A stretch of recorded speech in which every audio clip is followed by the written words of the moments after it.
And we're joined. I'll tell you what, we'll let you introduce yourself, sir. All right, so my name's Matt Adams.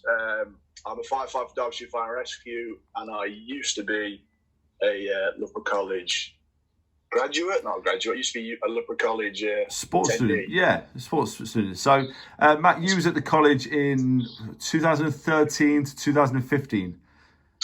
Yes, I was, yeah. And you did BTEC Sports Science. I did, yeah. I was class Rome. At the time, it was Jed Smith was my form tutor. Yeah. And to be fair to you, quite some good grades. Yeah, I mean, I did all right, to be fair, yeah. I think if I remember back all them years, I think I got a triple distinction star. You did? Which, yeah, was hard, don't get me wrong, but that it massively put me in good stead, obviously going to university and everything else. The wealth of knowledge that I got from obviously trying to go for them that level as well massively made the first couple of years of university quite easy. So university, what did you study, Matt? I studied strength and conditioning, sports strength and conditioning at Gloucester University down in Gloucestershire. 3 years. It was, again, a part of going to college, doing sports science, sort of opened the door into that's what I've always wanted. I've always liked sport. I was big into my rugby. When I was at school, it was PE was my sort of thing. PE and sciences was everything I was really good at. So a sports science course made sense for me. Obviously going to college, again, learning all the stuff I did about sports physiology, nutrition, just really confirmed my love for sport, and that was my big interest. So going to university, again, being big into my rugby, my training in the gym was massive to me. So it only made sense for me to sort of try and specialise in something that could benefit myself more than anything else, really, trying to empower myself. And with strength and conditioning, it was a great opportunity to have that applied physiology with sort of your aspects of training. How can you create training programs? What's the best way of training people? Your methods of recovery. It was just something that really spoke to me purely from a sport point of view. How can I make myself better at rugby? How can I make myself more conditioned? Which was the big reason why I did sports strength and conditioning. So from that, obviously, then to being a firefighter, what have you used to transfer them skills to become a firefighter? Then what have you learned at college, at university that's helped? The big thing is, obviously, you can join the fire service when you're 18. That's the entry point of which the youngest you can be, same as like the military, the youngest you can be to go on the front lines, 18. There's not many people nowadays that get in when they're 18 purely because of sort of what the questions they might ask you and the sort of calibre of person they're looking for. Back in the day, if you were fit, young, and able, you'd stand a good chance of getting in. Whereas now, with times changing, they're looking for people that can show that they've got certain qualities and attributes that reflect well in the sort of stuff that we do now. So not only do we sort of go to 999 calls, we do a lot of community work, presentations, and just talking to people. So obviously going to college, going to university, it gave me a whole wealth of different experiences of meeting different people, different backgrounds, different cultures, different everything, different lifestyles. And obviously having all that exposure gives you great talking points to go for an interview. So like I said, the biggest thing is at university, you're obviously exposed to these different people. You're by yourself, and you're learning and developing as a person. And all them little experiences give you an opportunity of something to talk about to that interviewer and sort of sell yourself. And if you've gone to university, you've gone to college, and you've done well, you've performed, you've applied yourself, and you've got yourself stuck in, any opportunity you can, I've tried my best to do. So, for example, in my first year university, there was an opportunity to do some strength and conditioning for a local rugby league team down in Gloucester Warriors. I just went for it. I didn't feel as if I'd probably be the best for it. I didn't feel as if I had the right amount of experience really coaching, but I knew rugby. I knew how I trained for rugby, and just went for it. And from that, it gave me a great opportunity to learn as a coach, but also when I went for an interview for the fire service, gave me a great talking point. They might say to tell me a time where you've had to improve yourself, or tell me a time you've had to teach others, or whatever it is. Because I've had the opportunity, I've gone to university, I've put myself out there, I've got this great talking point, and that bodes so well for any interview, not just a fire service or any job you go for. Having these experiences, you can't fake or replace that. You have to have them. No, you're right. So let's look at your firefighting career then. So what's the pros and cons? What's the good points and bad points of your job at the minute? At the minute, with coronavirus, I guess the positives is that in some respects, my life hasn't changed too much in terms of I'm still on my 4 days, 4 on, 4 off. So I work 2 days, 2 nights, and have 4 days off. So at the moment is my third, as of tonight, with my third shift. I'm on nights working at Nottingham Road in Derby City. So which I'll start at 7. So the day in, day out of the fire service hasn't changed that much. The structure of everything hasn't changed that much. We're still going to that online calls. We're still helping the community when we can. But obviously, we're social distancing. We're not doing our sort of community fire safety. But what we've done is we've replaced that delivering pharmacy goods to vulnerable people that are shielded. That's in Derbyshire. There's also people that other firefighters that have volunteered to go and drive ambulances and support East Midlands Ambulance Service, which is another great thing. I know sort of Loughborough Fire Rescue and other brigades within the East Midlands area, they're sort of making face masks, doing all this sort of stuff outside of our role map, as we call it, our normal duties as a firefighter, just to support the NHS and support local communities and try to do our best and sort of pull together in a difficult time. But like I said, I'm quite fortunate in the sense that I'm still going to work and my life hasn't changed that much, which I do feel sorry for, and I really appreciate how difficult it must be for sort of your students, for one, Danny, that they're no longer going to college, they're not seeing the mates, and the difficulty that might bring. Because I know when I was 16, I couldn't go and see people, and I couldn't go and play a rugby, or I couldn't go out and just do my normal thing. I would really struggle with that. Yeah. So I like to thank people that they are doing that. Obviously, I'm not a part of the NHS, but it's all part of the bigger picture. Like staying home, I appreciate how difficult that is. I just want to thank everyone that's doing that, and thank everyone for doing the best sort of thing. So like I said, yeah, nothing's really changed that much. We're just trying to do our best, sort of look in and sort of round it out, really. So in terms of when kind of the new normal or whatever that happens, what do you enjoy about your job? What do you not enjoy about your job? I mean, it's not that much I don't really enjoy, really. I think the bad side of the job is probably being woken up in the middle of the night. That's probably the bad side of the job. But really, the positives are, I mean, it's easy to talk about the pros and the cons, really.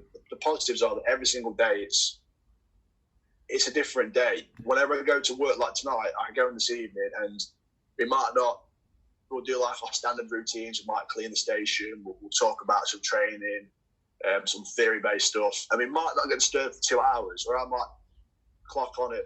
Our parade at 7 o'clock tonight, and 1 minute past 7, we'll turn out the doors and go to a house fire, or go to a car crash, or whatever it is. The unpredictability is what I love about it so much, because everything's changing. There's no set routine. Although there's routines in the station, like our practicing for like our drilling and making sure that we're all ready to go respond to fire calls. Going in the gym as well, massive pro, which is especially this sort of time.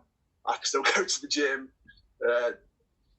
That's not affected. So it's the fact that no day is the same. And the big part about it, well, is working as a part of a team, or what we call a watch.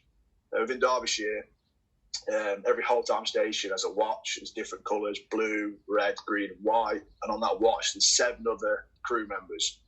So being around other people, talking to people, not only on our watch but in the community, is great. Like, I enjoy, I'm a people's person. I enjoy talking to people. Whatever conversation it is, it's fantastic. And it's especially when we're sort of doing our community fire safety, you're sort of going around knocking on people's doors that are vulnerable people, or people that might be elderly, and you sort of start talking about fire safety. You'll fit a smoke alarm, but you'll have a conversation about they might have been in the police, or they might have been a tank commander in the war. You get all this experience and exposure that I've got no experience what the war's like, or no experience what's like being a police officer, or whatever the job is. but you get these little nuggets, and it's great. You talk to some people, and it might be husband and wife, been married for 40 years. Oh, what's your secret? And they'll give you a little nugget of information or something like that. It's little things like that that make the job so great, because I'm essentially being paid to respond to fire calls, to squirt water as and when's needed, and help people. And there's not a better job for me for what I want to do. So, and cons of the job, like I said, there isn't many really. I can't think of any. A bar being woken up, that's never great. But again, the best part of being woken up is normally you're going to go out the door and try and help someone as best you can. So even that's a positive. So what would you suggest to some of our learners who are like 16, 17, 18 and thinking about the fire service? What can they do to try and prepare themselves best for obviously when they can try and apply? The best thing you can do is obviously is be physically well trained and in a position where you can pass the fitness test. I mean, to be honest, if they're big into keeping themselves physically fit already, most of the tests aren't that challenging for people. I know for myself, because I've played rugby from such a young age, I've always been in the gym. I've never struggled with the fitness entry requirement tests, but at the same time, that's always been in the back of my mind. Whenever I've been training in the gym, silly things like not using wrist wraps if I was deadlifting or doing pull-ups to improve my grip, to make sure that my grip was good enough to pass the physical exam. So physically being in a fit condition, being as strong as you can possibly be. But the biggest thing is making sure that you take every opportunity you can to develop yourself as a person. Like, your personality is such a massive thing. And especially when you're quite young.